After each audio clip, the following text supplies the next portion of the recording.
Well, g'day kids, how you doing? Welcome back. I'm in Hemdingen, which is not far from Hamburg.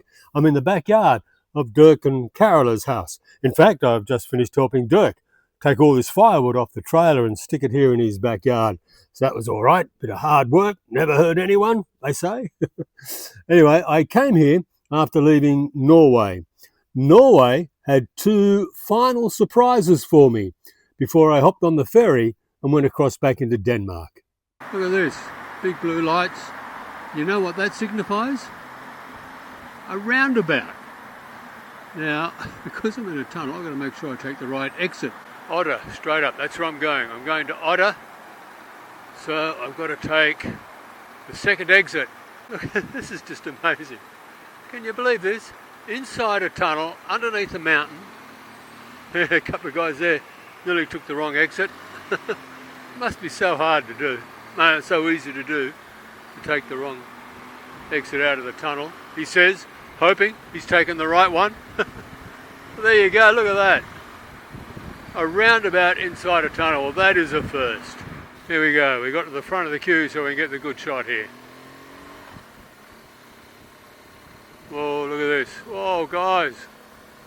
This is what's causing the traffic jam. Oh!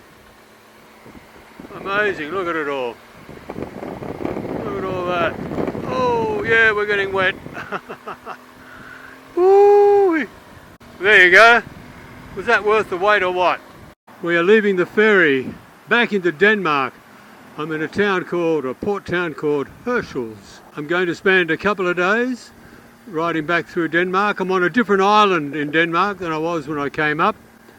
So we'll spend a couple of days heading back, and we're going to go back and spend a few more days with Dirk and Carola. That's the plan, and what happens after I get to Dirk and Carola's I'm not real sure yet. It's all a plan in progress, guys. We'll work it out somehow. Somehow we'll get somewhere. So kids, as I said, hopped off the ferry back into Denmark. Got in late, 6:30, so I had to find a place pretty quick to camp. Yannick came through before me a couple of days ago and he said, here's a great place to camp. This morning, before I left Norway, my campsite in Norway, I was speaking to a couple of Danish riders and they said all around Denmark there is this thing called shelter camping. And he showed me the app. And it is all over Denmark. Have a look at it, everywhere. So this is what Yannick found. So this is where I've come. Now what they are is a shelter. Everything here is set up for camping. They've got firewood over in the corner there that you can use. They've even got a splitter so that you can break up the firewood to set up on the fireplace. There's a bush toilet over the back there, and would you believe they even had a dustpan and brush so I could sweep out my little shelter. The beauty of this is I don't have to put up my tent. I just put down my sleeping bag. As you can see in there, I just see it I suppose. I did put my ground sheet down just to protect the mattress a little bit. Got all my gear inside to keep it from getting wet, just in case it rains. There are 3 of these little shelters. They could possibly hold 3 people maybe. To me though, I got that one at the back all to myself. Oh, and with Rui, as long as he doesn't snore. There are a couple of things I had to see while riding back through Denmark. The first was this lighthouse, which was being destroyed by Mother Nature. The ocean was washing the sand away from underneath the lighthouse, so eventually it was going to fall over. On top of that, the wind from the land was pushing sand higher and higher up the lighthouse. So to save it, they moved it inland quite a fair way. They picked it up, put it on a set of railway tracks and pushed it inland. Somehow it worked. Righto.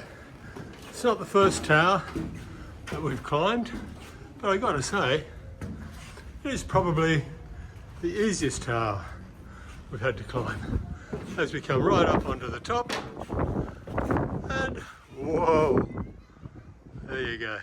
From the top, you can see how tourists have used the loose bricks left over from when they moved the lighthouse to put their name in the sand. And Rui was determined to be a real tourist and wouldn't leave until he'd left his mark in the sand. The walk back to the bike which was about half an hour away, in my bike gear, with the temperature nudging 30 degrees, was a pretty tough walk. The next thing to see was a beach in a fishing village where the boats are pushed into the sea along the beach by a tractor. And again, Rui didn't want to be left out. Right, Rui, you can't go with them, you got to come back. He doesn't have a life jacket, he can't go with them. And we couldn't leave Denmark without visiting the town of Billund, the home of Lego. Lego is like a made-up word, and it actually means play well. So guys, this is Lego house. That's where you buy the bricks. You buy your Lego bricks from Lego house. Legoland is where you go and play with it. Don't know why they call this town Billund. They should call it Lego. Well, this is going to be my last night in Denmark. I've had 3 nights camping in Denmark since coming over from Norway. 2 were great, but the third one, yeah, it's been like this most of the day. It's been raining, but I've been lucky enough to find a really good shelter, bigger than the one I had on the first night, so that I can actually come inside. Got all my clothes hanging up over there, drying out. These are a great idea.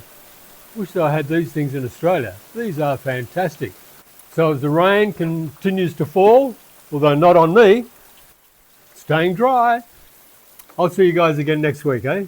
Remember, I love you, and God loves you too. Got some peanuts.